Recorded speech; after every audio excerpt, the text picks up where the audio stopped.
नमस्कार दोस्तों, स्वागत है आप सभी का हमारे चलते फिरते जीके यूट्यूब चैनल पर।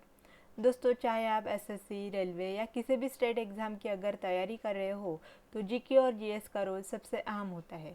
आज के इस वीडियो में हम देखेंगे 10 ऐसे सवाल जो पिछली परीक्षाओं में बार बार पूछे गए हैं। देखते हैं आज आप इन 10 में से कितने सवालों का सही जवाब दे पाते हैं। अगर आप चैनल पर नए हैं तो अभी सब्सक्राइब कर लीजिएगा। तो चलिए हम स्टार्ट करते हैं आज के क्वेश्चन से। क्वेश्चन नंबर 1, भारतीय संविधान की मूल संरचना बेसिक स्ट्रक्चर का सिद्धांत किस प्रसिद्ध मामले में प्रतिपादित किया गया था? इस क्वेश्चन का सही जवाब होगा option number B, Keshavananda Bharati बनाम केरल राज्य। यस, इसका सही जवाब होगा केशवानंद भारती बनाम केरल राज्य। इस ऐतिहासिक फैसलों में सुप्रीम कोर्ट ने स्पष्ट किया कि संसद संविधान में संशोधन तो कर सकती है, लेकिन वह इसके मूल ढांचे जैसे लोकतंत्र, धर्मनिरपेक्षता को नहीं बदल सकती। इसका सही जवाब होगा option number B, Keshavananda Bharati बनाम केरल राज्य। नेक्स्ट क्वेश्चन,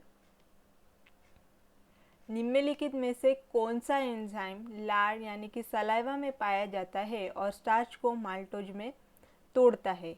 इसका सही जवाब होगा ऑप्शन नंबर सी, टाइलिन यानी कि सलाइवरी अमाइलेज। पाचन प्रक्रिया मुंह से ही शुरू होती है। टाइलिन जटिल कार्बोहाइड्रेट यानी कि स्टार्च को सरल शुगर में कन्वर्ट करता है, यानी कि शुगर में बदलने में काम करता है। इसका सही जवाब होगा टाइलिन यानी कि salivary amylase. Next question, question number 3, economic drain theory धन के निष्कासन का सिद्धांत का प्रतिपादन सबसे पहले किसने किया था? इसका सही जवाब होगा ऑप्शन नंबर सी, दादा भाई नौरोजी। उन्होंने अपनी पुस्तक पोवेट्री and un British rule in India में बताया कि कैसे ब्रिटिश भारत की संपत्ति को इंग्लैंड ले जा रहे थे। उन्हें grand old man of India भी कहा जाता है। इसका सही जवाब होगा ऑप्शन नंबर सी, दादा भाई नौरोजी। नेक्स्ट क्वेश्चन, यदि पृथ्वी की घूर्णन गति यानी कि रोटेशन स्पीड अचानक बढ़ जाए तो जी यानी कि गुरुत्वीय त्वरण के मान पर क्या प्रभाव पड़ेगा? इसका सही जवाब होगा कि उसका मान यहाँ पे घट जाएगा। Option number B is the correct answer.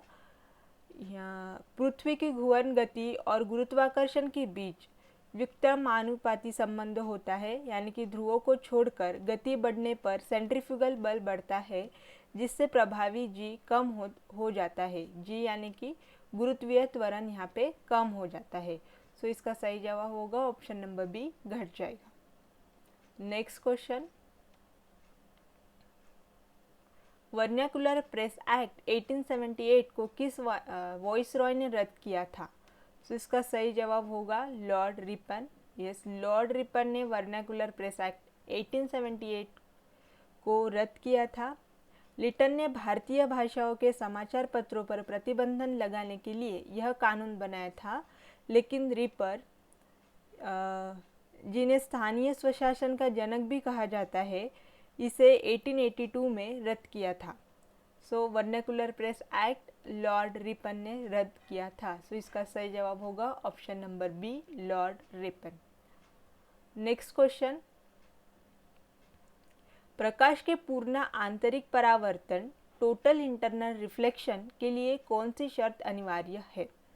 इसका सही जवाब होगा ऑप्शन नंबर बी, प्रकाश सघन डेंसर से विरल रेयर माध्यम में जाना चाहिए।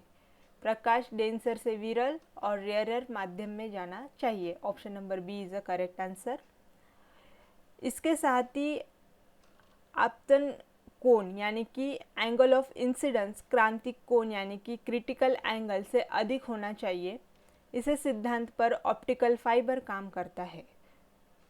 Option number B is the correct answer. Next question, 1857 के विद्रोह के दौरान फैजाबाद से नेतृत्व किसने किया था? इसका सही जवाब होगा मौलवी Ahmad Ullah. Option number B is the correct answer, मौलवी अहमद उल्लाह। वे अंग्रेजों के सबसे कट्टर दुश्मनों में से एक माने जाते थे। कुंवर सिंह ने बिहार और बेगम हजरत महल ने लखनऊ से नेतृत्व किया था।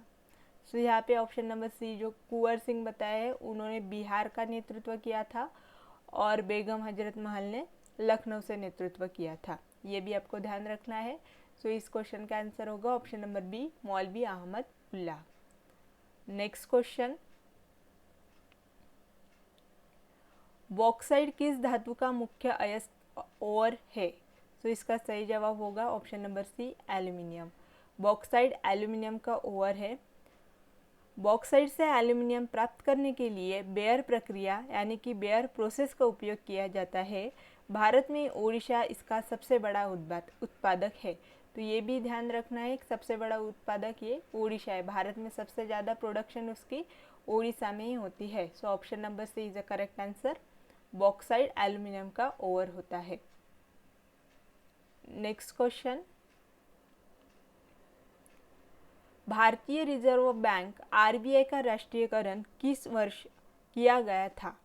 इसका सही जवाब होगा 1949। यस, आरबीआई का राष्ट्रीयकरण 1949 में हुआ था। आरबीआई की स्थापना 1 अप्रैल 1935 को हुई थी, लेकिन आज़ादी के बाद 1 जनवरी 1949 को इसका राष्ट्रीयकरण इसे पूर्णतः सरकारी स्वामित्व में लिया गया था। सो इसका सही जवाब होगा ऑप्शन नंबर सी, आरबीआई का राष्ट्रीयकरण 1949 में किया गया था। नेक्स्ट क्वेश्चन, निम्नलिखित में से कौन सी नदी डेल्टा नहीं बनाती बल्कि ईस्चुरीज बनाती है? सो इसका सही जवाब होगा ऑप्शन नंबर सी, नर्मदा नदी। कल भी हम ऐसे क्वेश्चन को कवर किया था, उसमें तापी नदी थी। सो नर्मदा और तापी ये दो ऐसी नदियाँ हैं जो ईस्चुरी बनाती है, ना कि डेल्टा बनाती है। सो ये अरबी समुद्र में जाके गिरती है। जो नदियाँ डेल्टा बनाती है वो बे ऑफ बंगाल में जाके गिरती है। सो उसकी डायरेक्शन डिफरेंट रहती है, जो ईस्चुरीज बनाती है और जो नदियाँ डेल्टा बनाती है। सो नर्मदा और ताप्ती नदियों का भ्रंश घाटी रिफ्ट वैली से होकर बहती है और अरब सागर में गिरती है। सो वो तीव्र गति के कारण डेल्टा के बजाय ईस्चुरी बनाती है। जो नदियाँ डेल्टा बनाती है उसका फ्लो कंपैरेटिवली स्लो रहता है, जो नदियाँ ईस्चुरीज बनाती है। ये भी ध्यान रखना है, मतलब जो नदियाँ रिफ्ट वैली से जाकर होती है वो नदियाँ ईस्चुरीज बनाती है। सो इसका सही जवाब होगा ऑप्शन नंबर सी। सो ये थे आज के टॉप 10 क्वेश्चंस। आपने 10 में से कितने सॉल्व किए हैं वो अपना स्कोर कमेंट बॉक्स में लिखना ना भूलें। ऐसी और वीडियोस के लिए चैनल को सब्सक्राइब करें और बेल आइकन को क्लिक करें। मिलते हैं अगली वीडियो में, तब तक के लिए गुड बाय।